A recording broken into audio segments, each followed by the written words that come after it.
12 lang sila nung pinalitan nila yung impeachment rules. Nung 13 na sila, inapprove yung minutes of uh, of the session prior. Unconstitutional talaga yung pagtalaga kay Senator Escudero bilang presiding officer. At makikita natin kung magre-resulta ito sa pag-void ng entire proceedings. Sana hindi naman dahil sa ngayon medyo effective si Senator Escudero bilang presiding officer. Para sa akin, he's handled it as well as anyone could. Kasi so far, binibigyan niya ng pagkakataon yung bawat panig na binibigyan niya ng leeway yung bawat panig na sabihin ng gusto nilang sabihin. Hindi masyadong technical siya mag-rule on the objections.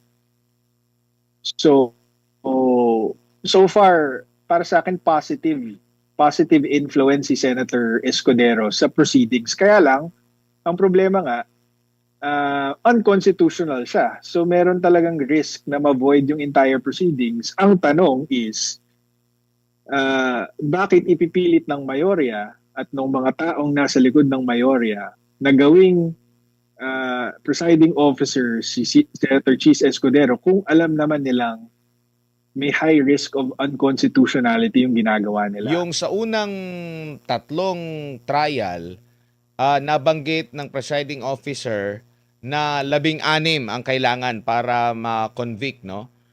Tapos walang pagtutol ukol dito. The next day, may paglilinaw, pag-question kung ito ba ay legal opinion lang or paninindigan ng impeachment court, at nag-affirm ang presiding judge dito. So, hindi na ito mababago, sir, kasi naaprobahan na nila yung journal sa mga nakalipas na mga pagdinig nila and walang tumutol. So, all the way sa nababanggit mo nga na 70 araw na possible na trial days, ito na yung kanilang paninindigan at hindi na ito pwedeng mabago ng kahit anumang motion or kung ano ba.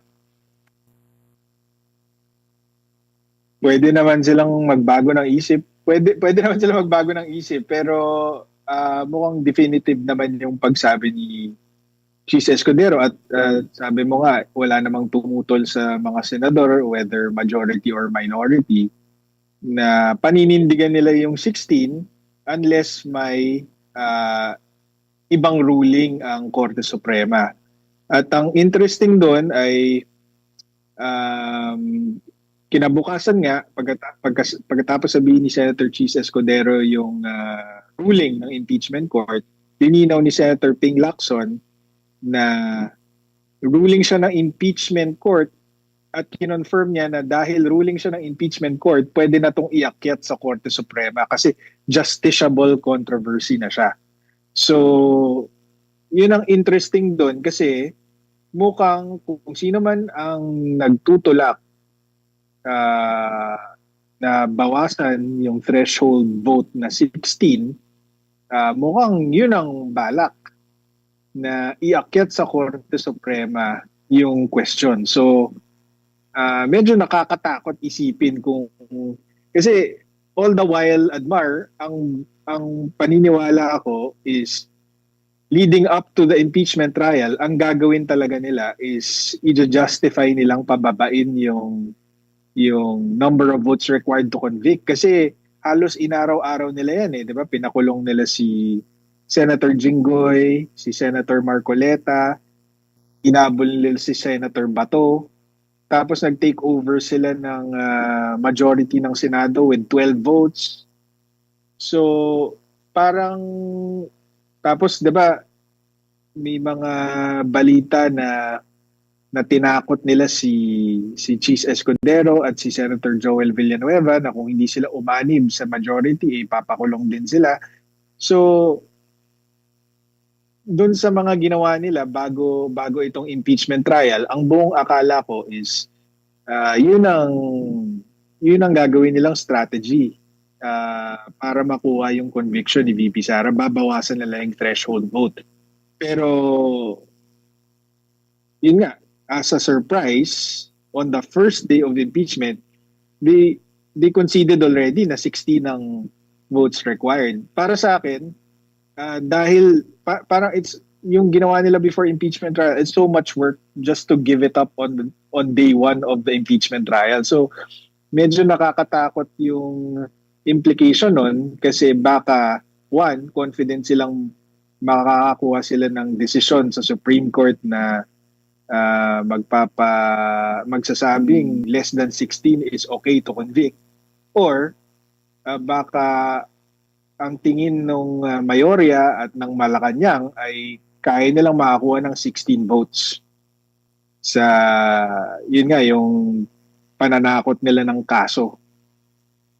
Opo, doon naman po sa posibilidad na lahat ng mga nangyari sa 3 araw na impeachment trial under kay Senador Chis Escudero, if ever na katigan ng Korte Suprema yung petisyon na inihain ng mga abogado ng grupo ni Attorney Israelito Torion, sa tingin nyo po, mawawala lahat ng mga pinagagawa nila na mga desisyon, lahat noong unang 3 araw po, Attorney? Well, posible yun, and baka yun nga yung prayer ng petitioners doon sa kaso na yon. Kasi nga totoo naman na unconstitutional naman talaga na ang isang hindi Senate President ang maging presiding officer sa impeachment. As explained nga nung magkapatid na Senador Alan Peter Cayetano at ni Pia Cayetano, bagamat hindi nakasaad sa konstitusyon na dapat Senate President ang magpre-preside sa impeachment trial, kaya lang siya hindi nakasulat dahil yung framers na mismo ang naglinaw sa deliberasyon para sa konstitusyon na kaya hindi ilalagay na Senate President ang presiding officer sa impeachment ng kahit sinong opisyal maliban lamang sa presidente, ay dahil understood na ito.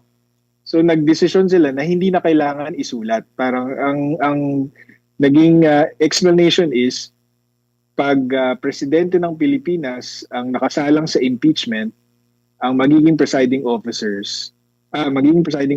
ay ang Chief Justice ng Supreme Court. For all other cases, Senate President. Pero understood na yun, kaya hindi na kailangan isulat. So unconstitutional talaga yung pagtalaga kay Senator Escudero bilang presiding officer. At makikita natin kung magre-resulta ito sa pag-void ng entire proceedings. Sana hindi naman dahil medyo medyo effective si Senator Escudero bilang presiding officer. Para sa akin, he's handled it as well as anyone could. Kasi so far, binibigyan niya ng pagkakataon yung bawat panig na binibigyan niya ng leeway yung bawat panig na sabihin ng gusto nilang sabihin. Hindi masyadong technical siya mag-rule on the objections.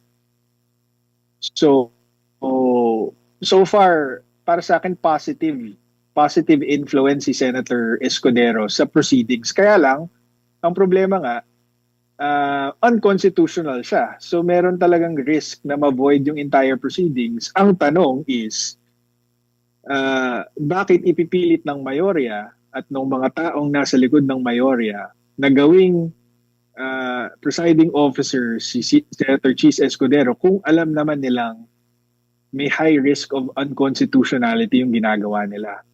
So dahil nga may mga banta din kay Senator Chis Escudero na ipapakulong siya, non-bailable in connection with the flood control scandal, maaring tinalaga siya dyan para i-secure yung conviction ni VP Sara.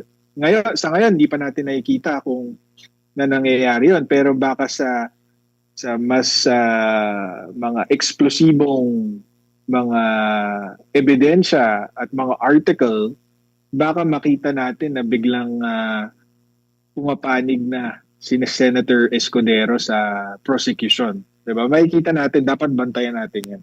Pero hindi rin po ba, kasi parang alam na nila Kasi nangyari itong paglalagay nila ng bagong leader, nangyari itong lahat yata within same day na after na merong Mahalal bilang bagong pinuno nila, or parang Senate pro tempore pa lang ata 'yon, no, sa katauhan Mm. ni Senador Win Gatchalian. Next nilang move noon during that time nung nagkaroon ng na lumipat na ata si Joel Villanueva ay yung bago ng rules na kahit 12 lang silang bumoto, nagbago sila ng rules. So, kumbaga nakikita na nila during that time, as early as that time, na mangungulelat si Senator Win Gatchalian. Kaya meron ng nakahandang rules na pwede silang pumili kung sino yung magpe-preside. Na-finalize lang yung pagiging Senate President ni Senador Win nung lumipat na si Senador Chis Escudero, kaya nakakuha sila ng 13.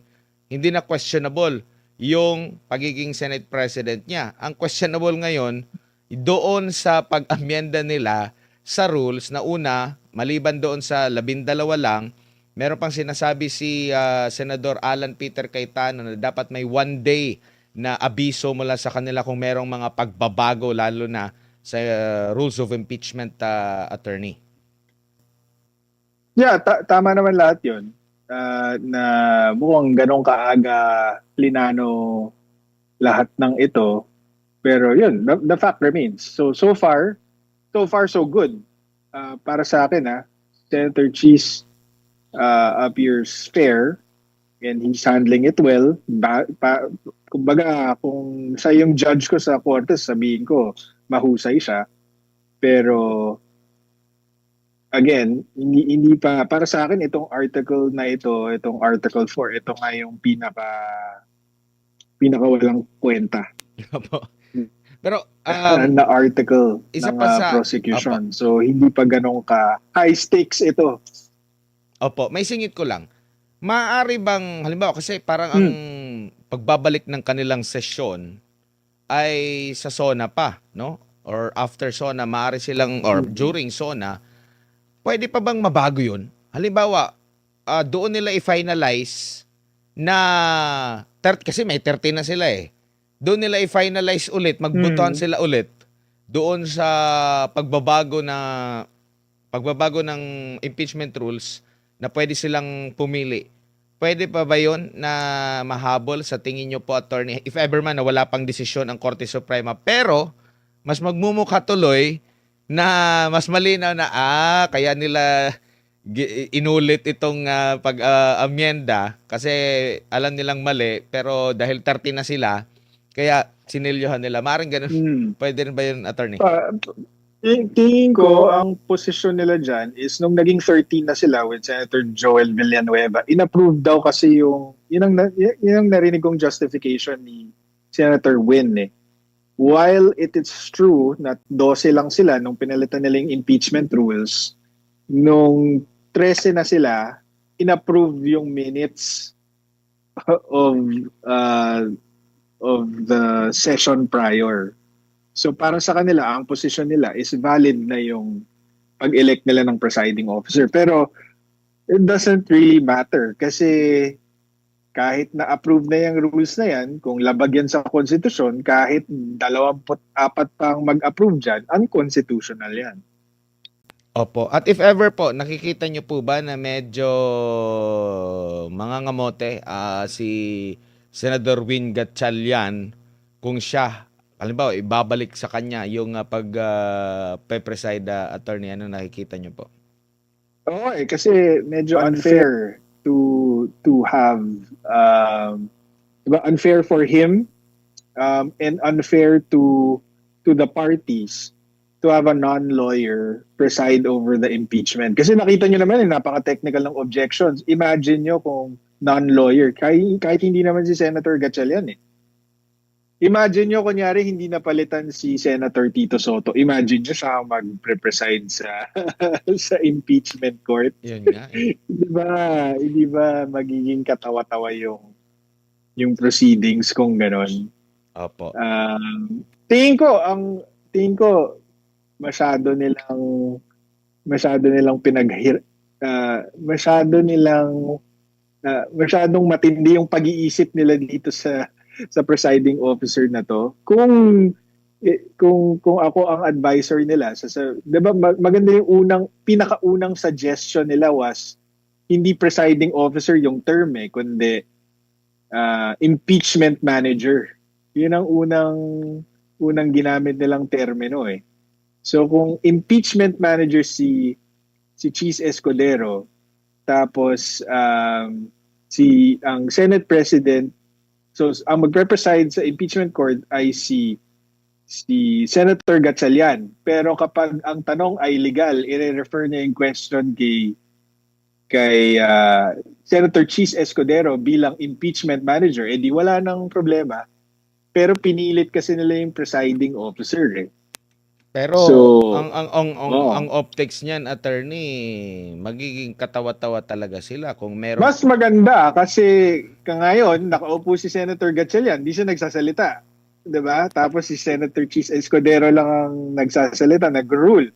At least kapag ganun yung setup, i-refer niya pagka legal yung tanong, edi may role si Senator, yung Senate President, may Pwede rin. actual role. Pero sa tingin Diba? ko, parang either way, mas pangit yung optics, lalo na kung may pangarap si Senator Win sa mas mataas na posisyon. Kasi, ay, ganyan pala. Bakit inaasa? Bakit hindi na lang si ano na lang ang gawin nilang Senate President, which is ganyan din yung nabanggit ni Senador Robin Hood Padilla.